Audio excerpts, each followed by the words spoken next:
가치 세상, 가치 인생을 추구하며 여러분과 같이 가치 세상 만들기를 하고픈 가치공장 소피이모입니다. 안녕하세요. 소피이모의 가치공장에서는 책을 추천하고 읽어주는 다부다부 코너와 자녀교육, 창업정보, 그리고 여행, 일상 브이로그를 담아볼 계획이에요. 저는 매 순간을 가치 있게 저의 기록을 남겨보려는 것인데요. 다붓다붓은 여럿이 함께 타닥타닥 모여있는 모습을 표현하는 순 우리말 다붓다붓에서 따왔어요. 여럿이 함께 책을 통해 가치 있는 세상을 만들어가면 좋겠다라는 마음으로 재테크와 자기개발 도서를 소개하고 읽어드리려고 해요. 더불어 저는 고등학생 딸과 초등학생 아들을 둔 엄마이면서 20년 넘게 유치원과 어린이집을 운영을 해왔었어요. 지금은 저희 아이들 옆에 있어주고 싶어서 전업주부로 아이 양육, 교육에 매진하고 있는데요. 그래서 자녀 양육과 교육에 대한 정보도 도서와 함께 추천해 드리려고 합니다. 3월이 되면 입학을 하고 개학을 하고 개강을 하게 되니 정말 모든 것이 새롭게 시작되잖아요. 자연도 꽃이 피고 새싹이 돋고 만물이 소생하고요. 자, 이러한 3월에도 저도 가치공장에서 다붓다붓 책과 함께 여러분께 다가가 보려고 합니다. 그럼 이제 그 첫 이야기 지금부터 시작해 볼게요.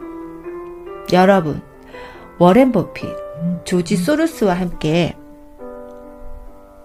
세계 3대 투자자로 불리는 한 명 누군지 아시나요? 바로 짐 로저스입니다. 가치공장 다붓다붓 첫 번째 책은 위기의 시대, 새로운 부의 흐름, 짐 로저스의 돈의 미래입니다. 이 책은 리더스북에서 출판을 했고요. 2020년 12월 5일에 초판이 발행이 되었어요. 짐 로저스는 월가가 인정한 투자계의 거장이죠. 1942년 미국 엘라베마주에서 태어나 예일대학교에서 역사학을, 옥스퍼드 대학교에서 철학, 정치학, 경제학을 전공했습니다. 1969년 조지 소로스와 함께 글로벌 헤지펀드 투자사인 퀀텀 펀드를 설립했고요. S&P 500 지수가 47% 상승하는 데 그친 10년 동안 퀀텀 펀드는 무려 4200%라는 경이적인 수익률을 기록하며 투자의 귀주로 인정을 받았어요. 37살에 은퇴해 컬럼비아 대학교 비즈니스 스쿨에서 금융론을 가르쳤고요. 세계 각지를 여행하며 투자하는 모험 투자가의 길을 걷기 시작했습니다. 1987년 블랙 먼데이와 2000년대 초반 닷컴 버블, 2007년 서브프라임 모기지 사태 등 주요 경제 위기를 예견해 그때마다 시장의 주목을 받았고요. 현재 가족과 함께 싱가포르에 거주하며 활발하게 투자 활동을 지속하고 있어요. 주요 저서로는 세계에서 가장 자극적인 나라, 짐 로저스의 어떤 예견, 짐 로저스 앞으로 5년 한반도 투자 시나리오, 월가의 전설 세계를 가다 등이 있습니다. 짐 로저스의 가족들이 이제 싱가포르에 거주하는 모습이 매스컴을 통해서 굉장히 자주 나왔었는데요. 저는 짐 로저스를 개인적으로 굉장히 좀 좋아합니다. 좋아하고 이분의 어떤 교육적인 그러한 마인드도 너무너무 존중하고 존경하고 배우고 싶은 그런 저희 이제 롤모델 같은 그러한 분이거든요. 그래서 제가 아마 첫 책을 그 짐 로저스 책으로 선택을 하지 않았나 싶어요. 자, 그럼 먼저 돈의 미래 책으로 들어가 볼게요. 자, 저는 책을 볼 때 항상 이제 프롤로그 부분을 굉장히 정독을 해서 읽는 편이에요. 그래서 오늘도 들어가는 말부터 시작을 해보겠습니다. 끝은 이미 시작되었다. 신종 코로나 바이러스가 확산되어 세계 경제가 대혼란을 겪으면서 주요 국가에서 주가가 요동치고 있다. 이에 따라 기업이 도산하고 실업자가 증가할지도 모른다는 우려가 급속히 커지고 있다. 나는 2019년부터 지난 2008년 일어난 글로벌 금융위기를 훌쩍 뛰어넘을 만큼 큰 위기가 닥칠 거라 경고해왔다. 그 위기가 지금 시작되려 한다. 강조하고 싶은 것은 코로나 바이러스는 어디까지나 시작에 불과하다는 점이다. 사실 경제 위기는 전부터 발생할 조짐을 보여왔다. 매일 뉴스나 경제신문을 구석구석 훑어본 사람이라면 그 전조를 눈치챘을 것이다. 세계 각국의 재정 상황을 살펴보자. 인도, 터키, 인도네시아 같은 나라의 재정 위기는 이미 경제신문 일면을 장식했다. 미국과 유럽에서도 마찬가지로 비교적 오래전부터 불안이 감지되었다. 미국의 경우 꽤 오랜 기간 경기가 좋았다. 이러한 번영이 지속되길 바란 사람도 많았을 것이다. 하지만 안타깝게도 번영에는 반드시 끝이 찾아온다. 지금은 이전과는 상황이 다르다. 2008년에는 중국 정부의 재정 상태가 좋았고 외환 보유고도 충분했다. 당시 중국은 쌓아둔 돈을 풀었고 어떤 의미에서는 세계 경제를 구하기 위해 지원했다.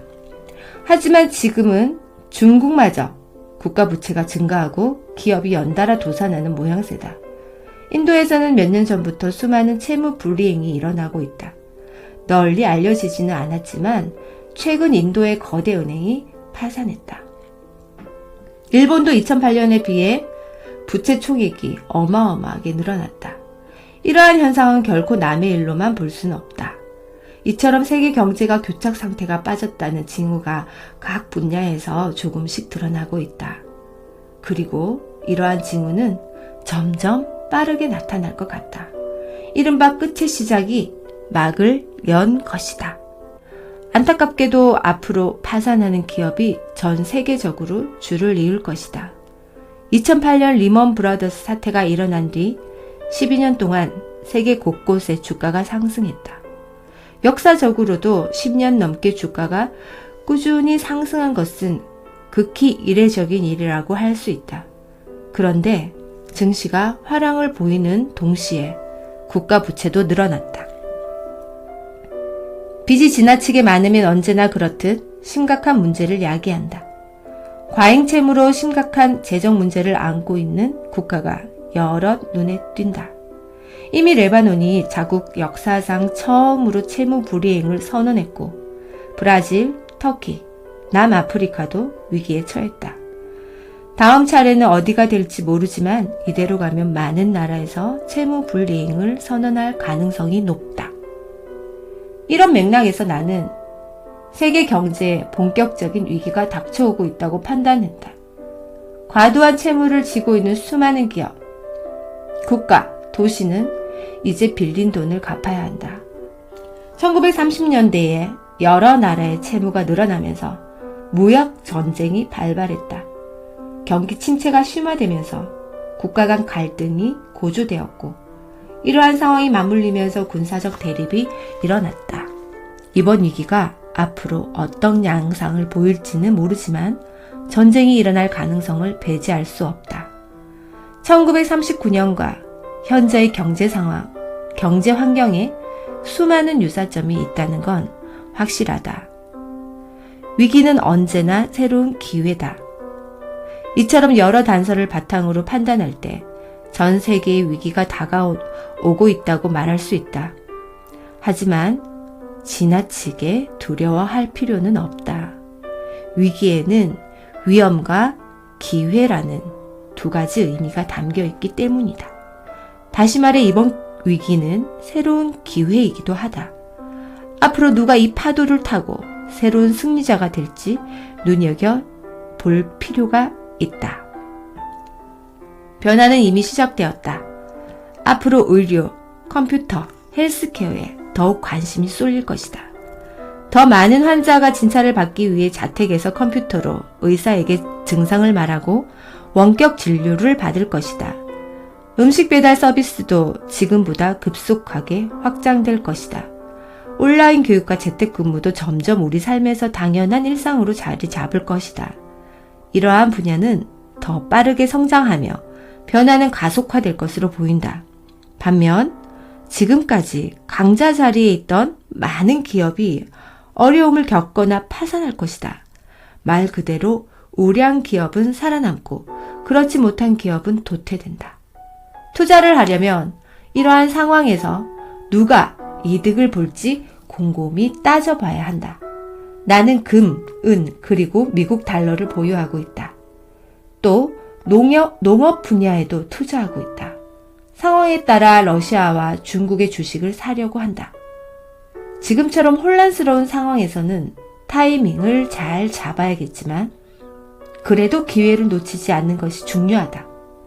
이제부터는 전 세계를 걸쳐 전조가 어떤 식으로 나타나고 있는지, 이제부터는 전 세계에 걸쳐 위기의 전조가 어떤 식으로 나타나고 있는지 역사를 돌이켜 봤을 때 경제위기, 당시 어떤 일이 일어났고 사람들의 생활에 어떤 영향을 미쳤는지, 위기가 닥쳤을 때 개인과 기업은 어떻게 행동해야 하는지 이야기하고자 한다.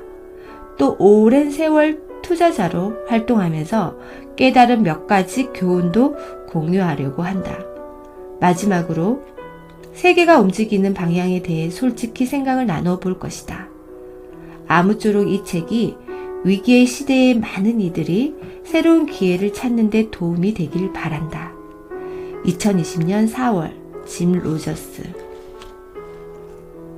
들어가는 말에 2020년 4월이면 코로나가 시작이 이제 한참 되고 있을 시작이 되어서 막 진행 중이고, 갑자기 코로나가 우리 일상에 들어와 버려서 혼란스럽고 마비가 되고 모든 경제가 마비가 되고 정말 스탑이 됐던 그러한 시기이죠. 그때 들어가는 말을 쓰신 것 같아요. 프롤로그 글을. 자, 그러면 돈의 미래는 어떤 목차로 구성이 되어 있는지, 내용으로 구성이 되어 있는지 목차를 한번 살펴보도록 하겠습니다. 저는 책을 읽을 때 항상 들어가는 말과 목차에 조금 집중을 해서 읽고요.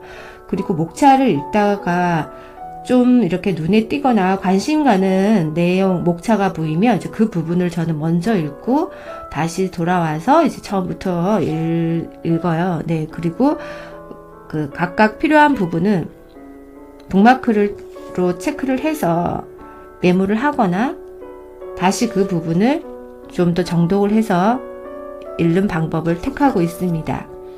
돈의 미래 차례를 한번 보겠습니다. 총 파트가 7파트로 나누어져 있어요. 7파트로 나누어져 있고 각각 파트 안에 여러 가지 내용들의 소주제도가 있습니다. 자, 파트 1은 피어오르는 위기의 징조, 10년 동안 세계를 지배해온 낙관론. 거품은 언젠간 사라진다. 곳곳에서 나타나는 위기의 전조. 흔들리는 경제 대국들의 현실. 세계 2위 인구 대국 인도의 경기 침체, 세계를 구했던 중국, 채무자로 전락하다. 세계 최대 적자 국가 미국. 내 주변에 나타나는 위기의 신호를 읽어라. 가속화되는 양적 완화 정책. 채권과 ETF를 사들이는 각국 중앙은행. 눈덩이처럼 불어나는 재정 적자. 무역 전쟁의 승리자는 없다. 경제위기, 전쟁을 부르는 도화선. 문제없는 시대는 없었다. 여기까지가 파트 1이고요. 자, 파트 2는 과거의 위기가 알려주는 것들. 자, 조금 더 상세하게 볼게요. 1929년이 우리에게 말해주는 것. 어떤 현자도 위기를 멈출 수 없다. 대공황 순식간에 전 세계로 확산된다. 위기에서 큰 돈을 번 사람들, 위기의 최대 희생자 중산층, 분노의 배출구를 찾는 사람들, 위기는 새로운 시스템을 만든다. 모든 것을 잃은 경험에서 얻은 것. 나는 어떻게 블랙 먼데이를 예측할 수 있었나? 닉슨 쇼크. 모든 거품은 같은 궤적을 그린다. 경기 침체의 충격파. 이번에는 훨씬 클 수 있다. 한 번 성공했던 일본은 어쩌다 주저앉았을까? 네, 여기까지가 파트 2, 과거의 위기를 알려주는 것들, 우리 역사를 알아볼 수 있는 파트인 것 같습니다. 파트 3 한번 살펴보겠습니다. 파트 3, 어떻게 살아남을 것인가? 투자는 상식을 뒤집는 데서 출발한다. 변화의 기점이 시작되는 시간 15년. 현명한 투자자는 섣불리 움직이지 않는다. 모두가 실패할 때야말로 최고의 타이밍이다. 위기에 반드시 가지고 있어야 하는 자산. 파도가 몰려올 때 기업은 무엇을 해야 하는가? 다수가 믿는다는 말이 옳다고 생각하지 마라. 재난 앞에서 떠오르는 기회가 있다. 록히드 주식으로 100배 수익을 남긴 비결. 불황기의 투자는 호황기의 투자와 완전히 달라야 한다. 지금 무슨 일이 일어나는지 파악하라. 네, 파트 3 여기까지고요. 파트 4는 성공적인 투자를 위한 절대 법칙. 재무제표의 주기를 주목하라. 모른 채 투자하면 반드시 실패한다. 자신이 무엇을 하고 있는지 알아야 한다. 위대한 이들에게서 배우는 투자의 지혜. 아는 것과 모르는 것을 구분하라. 공자. 공부하는 사람을 이길 수 없다. 플라톤. 40번 실패해도 3번 성공하면 된다. 결정적인 기회를 찾아내는 법. 정답은 없지만 자신만의 스타일은 필요하다. 돈에 대한 몇 가지 교훈. 하나, 타인의 의사결정에 관여하지 마라. 둘, 남의 돈을 의지하지 마라. 셋, 잘 쓸 줄 알아야 한다. 하나의 정보원에 기대지 마라. 자녀가 부자가 되길 원한다면 준비된 자만이 행운을 낚아챈다. 네, 다음은 파트 5입니다. 투자의 거장이 지나온 시간들. 땅콩 파는 6살 꼬마. 자유롭고 싶었던 어린 시절. 예일대에 간 시골뜨기. 멀리 가야 많은 것을 배운다. 더 넓은 세상을 향해 옥스포드로. 월가의 첫 발을 내딛다. 조지 소로스와 함께 퀀텀 펀드를 설립하다. 최고의 투자자를 만드는 밑거름. 포기하지 않았다는 것은 네, 이제 짐 로저스의 그 지나온 시간들을 이렇게 회고록처럼 써놓은 것 같습니다. 이 부분은 파트 5 부분은요. 네, 파트 6. 세계는 어디로 가고 있는가?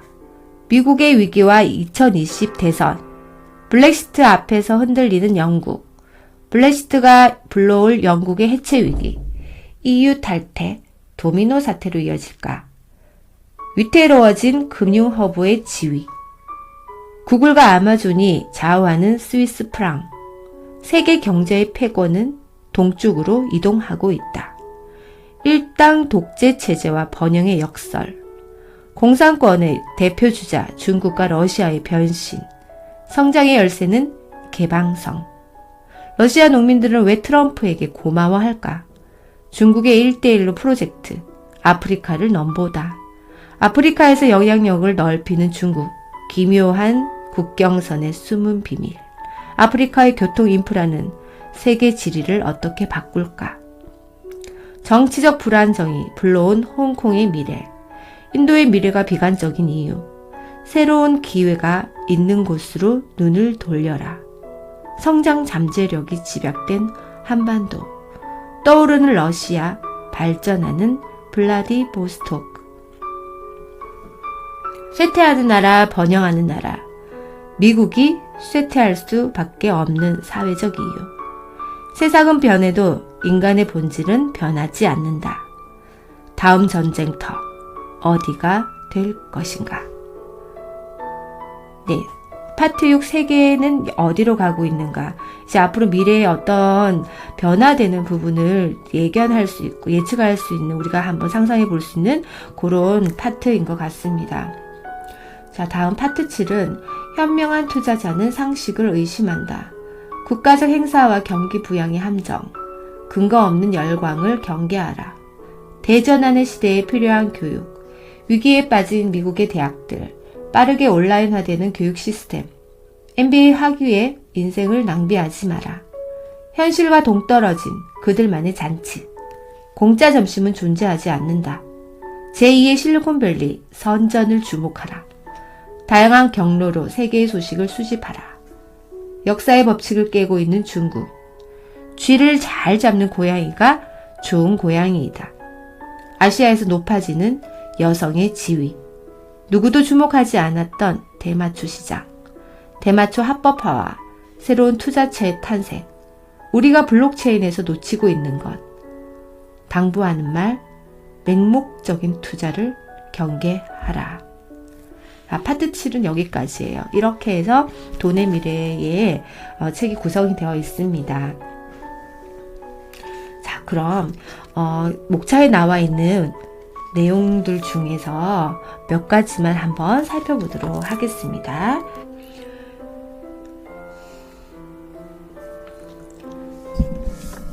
지금 무슨 일이 일어나는지 파악하라. 위기가 왔을 때 부동산을 보유해야 합니까? 라는 질문을 자주 받는다. 가격이 하락했을 경우 보유주기 부동산을 계속 갖고 있어야 하는지, 혹은 가격이 떨어진 부동산을 구입해야 하는지 헷갈릴 것이다. 이미 부동산을 보유한 경우 손해가 나는 물건을 계속 갖고 있기보다는 빨리 매각하는 편이 낫다.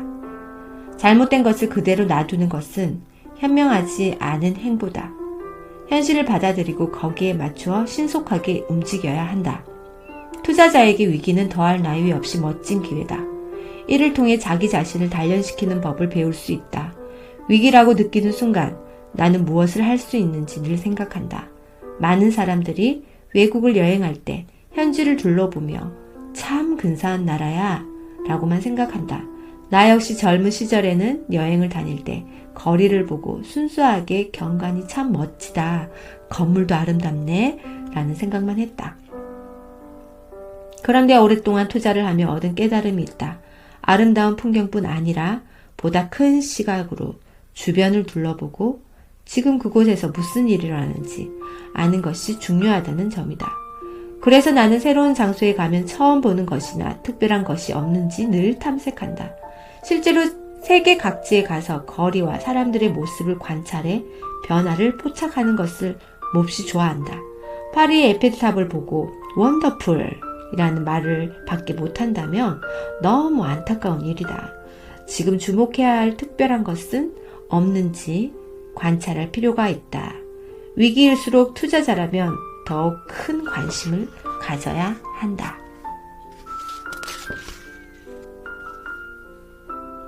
결정적인 기회를 찾아내는 법. 좋은 투자 기회는 어떻게 발견할 수 있을까? 만약 정부가 어떤 문제를 해결하기로 결정했다면 거액의 자금을 투입할 것이다. 이는 결과적으로 누군가가 많은 돈을 번다는 것을 의미한다. 정부의 결정이 합리적인지 여부는 관계없다. 어쨌거나 정부가 많은 돈을 쓰는 만큼 관련 사업에 참여하는 개인이나 기업은 이익을 거둘 것이다. 가령 정부가 산 곳곳에 대규모로 나무를 심기로 결정했다고 하자. 그러면 정부가 나무를 심으려고 많은 예산을 책정했으니 나무를 보유한 사람들에게 자금을 제공하자. 나무를 심는 회사의 주식을 사자라고 생각할 수 있다. 정부가 특정 문제를 해결하기로 정했을 때 자칫 문제를 해결하지 못하고 돈만 많이 쓰게 될 수도 있다. 그렇다 하더라도 그 결정이 자신에게 어떤 기회를 가져다 줄지 예리하게 간파할 수 있어야 한다.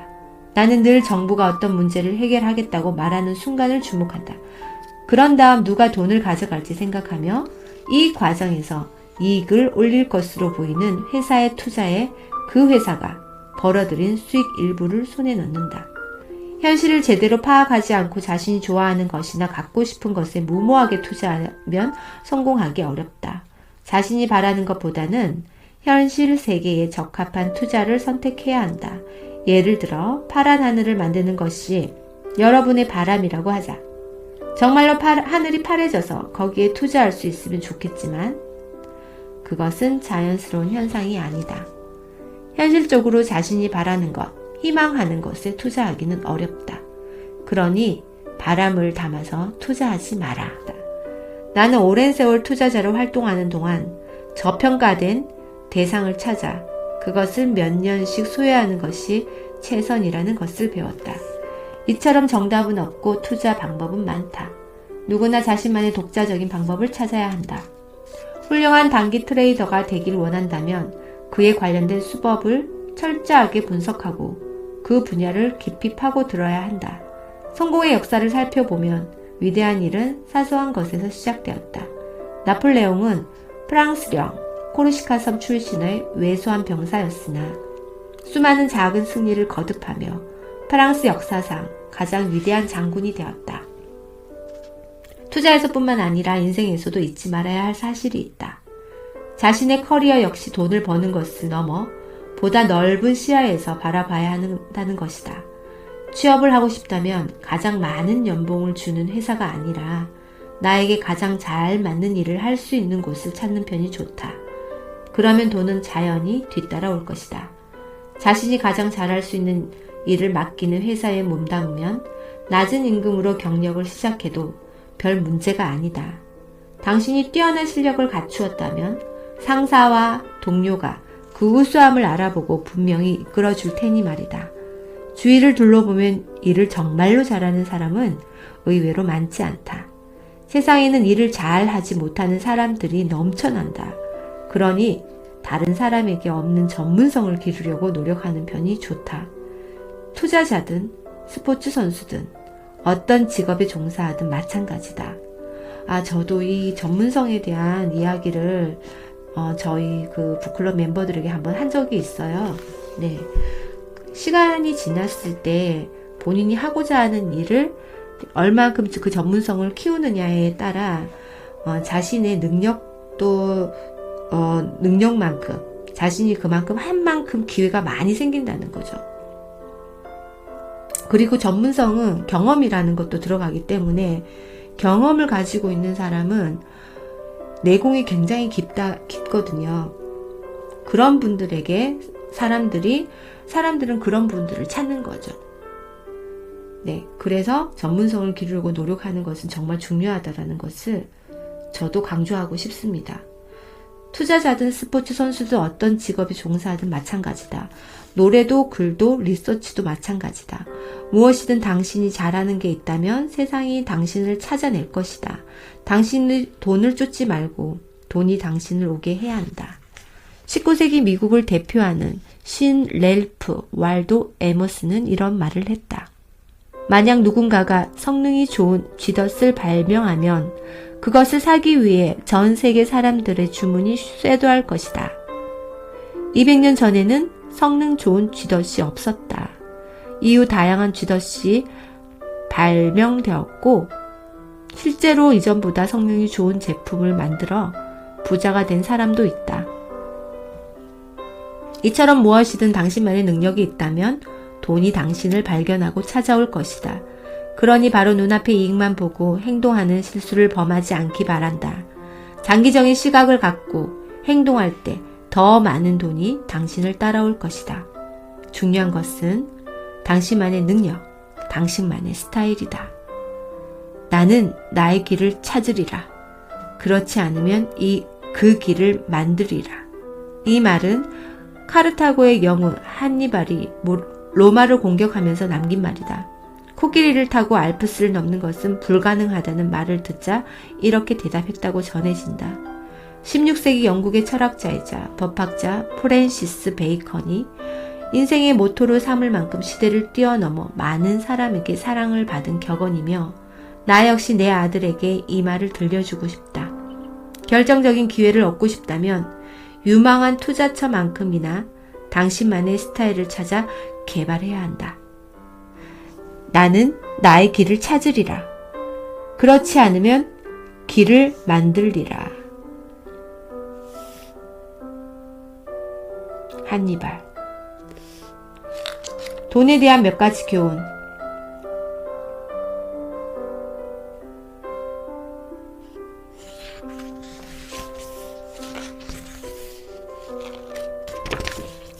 돈에 대한 몇 가지 교훈. 하나, 타인의 의사결정에 관여하지 마라. 세계적인 투자자 워렌 버핏은 세계를 위해 할 수 있는 최선의 일은 돈을 많이 벌어 그 돈을 사람들에게 베푸는 것이다. 라고 말했다. 하지만 나는 남에게 돈을 어떻게 써야 하는지 가르칠 필요는 없다고 본다. 돈을 어떻게 쓸 것인지 그 사람의 자유이고 누구도 간섭해서는 안 된다. 누구든 자신이 하고 싶은 일에 돈을 쓰면 된다. 만약 다른 사람이 그의 자금으로 무엇을 해야 할지 당신이 알려주었는데 돈을 잃으면 그는 분명히 당신을 탓할 것이다. 누군가가 돈과 관련된 잘못된 의사결정을 하고 있더라도 그렇게 하도록 놔두는 편이 좋다. 둘, 남의 돈을 의지하지 마라. 돈을 빌려주지도 마라. 라는 유명한 격언이 있다. 셰익스피어의 비극 햄릿에 나오는 말이다. 내게 삶의 원칙이 하나 있다면 돈을 빌려주지도 않는 것이다. 물론 한 번도 돈을 빌린 적이 없다고는 할 수는 없다. 나 역시 빚을 진 적이 있긴 하지만 내가 받은 대출은 주택융자금뿐이다. 그 외에는 많은 돈을 빌린 적이 없다. 주택융자금도 매월 수표에 사인하는 게 귀찮아서 빨리 갚았다. 친구 간에 돈 거래를 하면 돈과 친구 모두를 잃는다. 돈을 빌리는 것은 스스로 돈을 관리할 능력이 없다고 말하는 것이나 다름없다. 경제적으로 누군가를 의지하거나 내가 누군가에게 의지할 대상이 되는 것은 인간관계에 그다지 좋지 않다. 그러니 돈을 빌려주지도 않는 것이 서로에게 좋다. 셋, 잘 쓸 줄 알아야 한다. 세상에는 돈과 적절히 어울리지 못하는 사람들, 빚을 적절히 컨트롤하지 못하는 사람들이 넘쳐난다. 가족 중 누군가가 돈을 적절히 관리하지 못해 온 가족이 뿔뿔이 흩어지거나 결혼생활마저 실패하고 인생이 무너진 사람들을 어렵지 않게 볼 수 있다. 돈에 관련된 최고의 조언은 돈은 쓰는 것보다 절약하는 것이 중요하다 라는 말이다. 물론 돈을 최대한 쓰지 말라는 의미가 아니다. 100대의 자동차를 소유하면 안 된다는 말도 전혀 아니다. 100대의 자동차를 구입할 수 있는 저축과 수입이 있으면 아무 문제 없다. 하지만 먼저 씀씀이를 스스로 제어할 수 있게 된 후 돈을 써야 한다. 그러므로 돈을 쓰는 것보다 절약하는 것을 더 우선순위에 두어야 한다는 것이 평소 내 생각이다.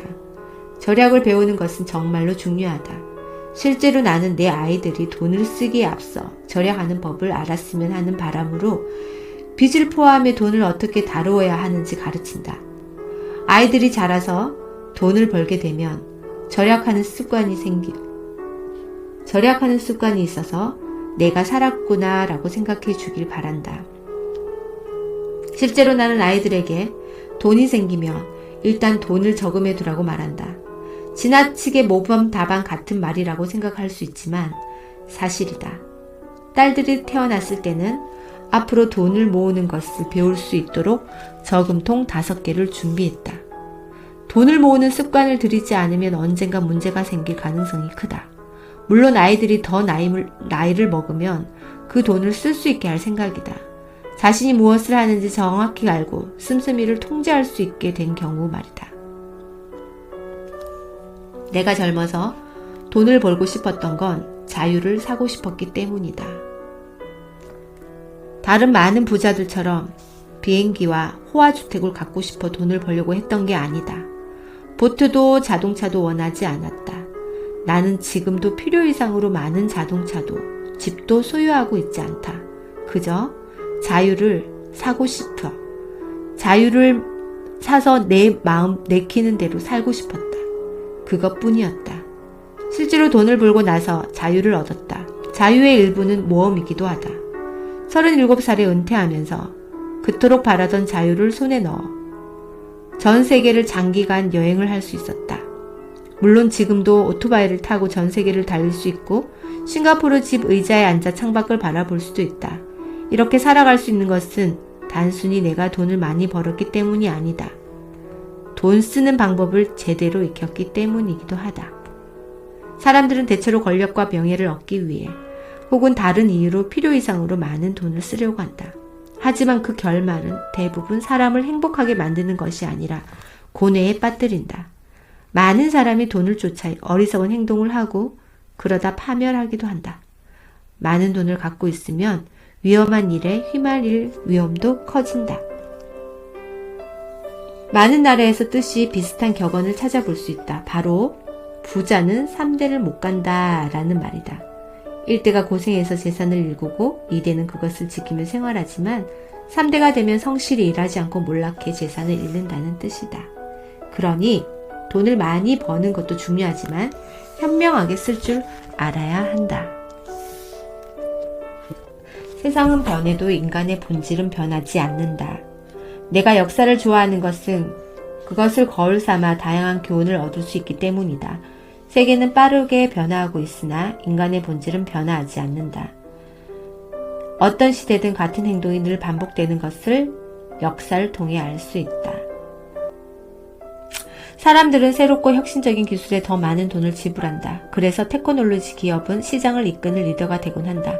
과거에는 라디오와 전화가 여기에 해당됐다. 전화는 믿을 수 없을 정도로 흥미진진한 기술이어서 통신기업의 시가총액은 깜짝 놀랄 정도로 높았다. 물론 이제는 스마트폰과 소프트웨어가 그 지위를 차지하고 있다. 이제까지 그랬듯 세계는 앞으로도 새로운 기술에 열광할 것이다. 미래의 기술이 무엇이든 시장에서 각광받는 것은 그것을 가장 잘 구현할 가능성이 높은 기업이다. 새로운 기술은 그것이 무엇이든 간에 세상을 바꿀 가능성을 지닌다.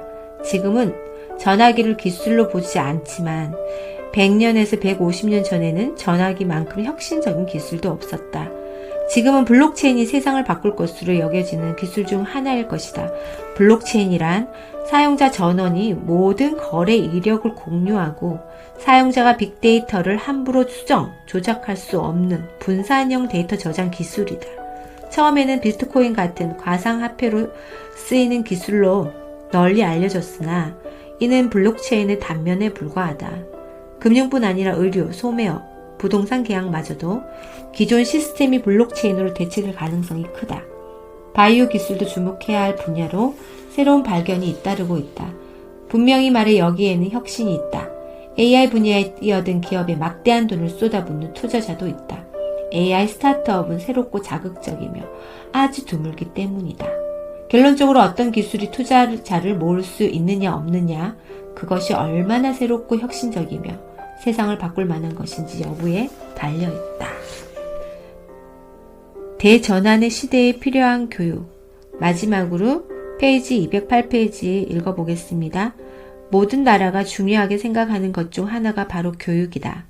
미국의 교육 시스템은 국제사회에서 대체로 좋은 평가를 받고 있으며 글로벌 대학교 순위에는 미국 명문대들이 늘 상위에 랭크되어 있다.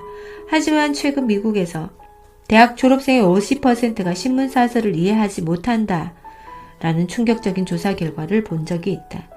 사설에 쓰여 있는 내용을 이해하지 못하는 독자가 많다는 것이다. 사설을 읽지 못하는 사람은 신용카드 신청서를 읽지 못할 가능성이 있다. 이것은 큰 문제다.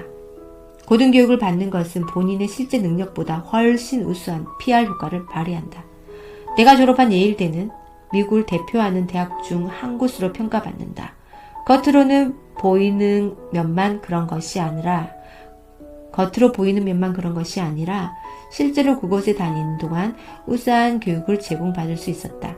그러나 지금 미국에는 제대로 된 교육을 제공하는 대학이 그렇게 많지 않다. 많은 교수들이 그저 판에 박힌 수업을 할 뿐이다.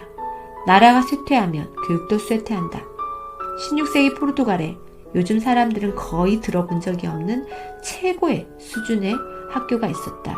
바로 코임브라 대학교이다. 이 학교는 세계유산에도 등록되어 있으나 현재는 대학으로서의 지명도가 그렇게 높지 않다. 이슬람 문화가 번영하던 1000년 전에는 모로코의 알카라윈 대학교도 고등교육기관으로 각광받았다. 이 학교는 가장 오래된 대학교로 유명하다. 흔히 이탈리아의 볼로냐 대학교가 유럽에서 가장 오래된 종합대학이라고 생각하지만 실은 알카라윈 대학교의 역사가 더 깊다. 하지만 대부분의 사람들은 과거에 위대하다고 여겨지던 이 대학들에 대해 들어본 적이 없을 것이다.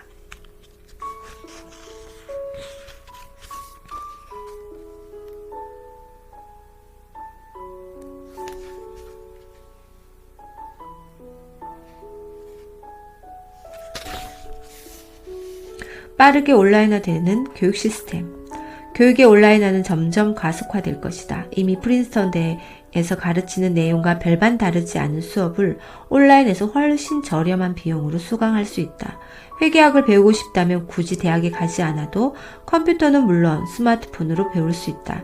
대학에 다니는데 필요한 비용이 더 높아지는 한편 온라인 강좌의 비용은 저렴해져서 점점 많은 이들이 대학 진학에 필요한 비용과 편익을 놓고 고민할 것이다.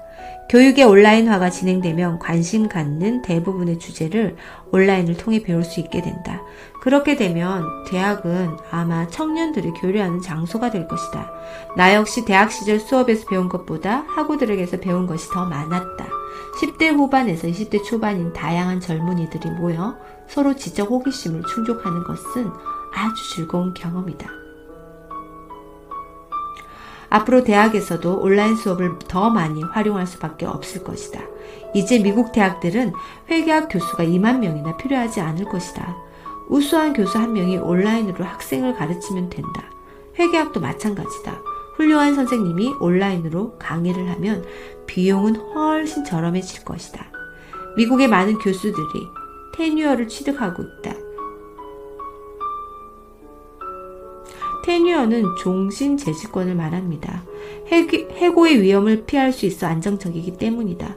7년 정도 대학에 가서 가르치면서 일단 테뉴어를 취득한 정교수는 살인 같은 심각한 죄를 저지르지 않는 한 정당한 사유 없이는 절대로 해고되지 않는다. 사업가의 관점에서 보자면 테뉴어는 부조리한 제도다. 보통의 기업이라면 고용 종료 가능성을 안고 일하는 게 당연하기 때문이다.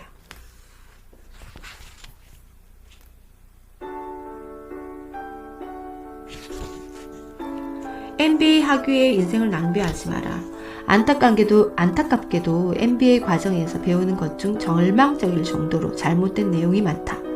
나는 아이비리그 명문으로 꼽히는 컬럼비아 대학교 비즈니스 스쿨에서 학생들을 가르친 적이 있다. 그래서 학교에서 잘못 가르치고 있다는 것을 누구보다 잘 알고 있다. 이런 맥락에서 MBA는 돈 낭비, 시간 낭비나 마찬가지다. 인생에서 2년이란 시간을 의미있게 보내고 싶다면 그 돈으로 전 세계를 여행하며 사람들을 만나고 창업에 도전하는 편이 낫다. 그것이야말로 비즈니스와 관련된 다양한 경험과 커다란 기회를 가져다 준다. 혹여 창업에 실패한다 해도 비즈니스 스쿨에 가는 것보다 훨씬 분명 더 많은 것을 배울 수 있을 것이다. 나는 아시아의 교육 시스템이 세계 최고의 수준이라는 걸 알고 있다. 그러나 자세히 들여다보면 몇 가지 문제가 있다고 느낀다. 내가 살고 있는 싱가포르만 해도 딸들이 학교 공부하는 것을 지켜보느라면 쓸데없는데 너무 많은 시간을 쓰는 듯하다. 일단 숙제가 지나치게 많고 그 외에도 학교에서 해야 할 것들이 너무 많다. 나는 자라나는 아이들에게 철학과 역사, 수학을 반드시 가르쳐야 한다고 생각한다. 특히 앞에서도 강조했지만 역사를 배운 것이 내 인생에 큰 도움이 되었다. 내가 어떻게 변화하는지 이해하고 많은 투자를 성공시키는 데 도움이 되었기 때문이다. 우리는 여기서 영어가 하나 더 들어가겠네요. 네. 철학 역시 내 힘으로 사고하는 법을 가르쳐 주었다. 대학에서 철학을 배우던 시절에는 이해하지 못했던 것을 나중에서야 깨달은 적이 많았다. 철학은 생각하는 법을 배우는데 정말 유용한 학문이다. 대부분 자신의 머리로 생각하지 않고 언론 매체나 인터넷을 통한 세상을 바라보며 그것이 전부라고 믿는 요즘 세상에서는 더욱 그렇다. 경제 위기에 대해 말할 때 로저스는 거론하기에 적합한 인물이다. 코로나 바이러스 사태가 끝나고 낙관적 분위기가 퍼지면 세계 경제가 살아난다 해도 그 안에 숨은 본질적인 문제는 해결되지 않는다. 나아가 로저스는 모험하는 투자자다. 로저스는 이 책에서 15년 사이에 세상의 모든 것이 바뀐다라고 여러 차례 말하고 있다. 전염병처럼 전혀 예측할 수 없는 위기도 있지만 로저스의 주장대로 역사에서 배울 수 있는 것이 적지 않다. 그렇다면 위기의 시대에 어떻게 살 것인가? 그것이 바로 이 책의 주제다. 사업가든 근로자든 혹은 전업 투자자든 모두에게 지금은 범상치 않은 시기임에 틀림없다. 당장 이 위기에 어떻게 대처해야 할지 고민이 많을 것이다. 세계는 어떻게 될 것인가? 나는 어떻게 행동해야 할 것인가? 가족은 어떻게 지켜야 할 것인가? 그는 남이 한 말을 그대로 받아들이기보다 자신의 견해를 갖고 판단하는 것이 중요하다고 되풀이해 강조한다. 그러니 위기를 기회로 바꾸는 것은 스스로, 전적으로 스스로에게 달려있다고 할 수 있을 것이다. 투자자에게 위기는 더할 나위 없이 멋진 기회다. 이를 통해 자기 자신을 단련시키는 투자자에게 위기는 더할 나위 없이 멋진 기회다. 2020년 4월 야마자키 류헤이의 글을 전합니다. 이 책에서 짐 로저스가 전달하고 싶은 짧은 문장.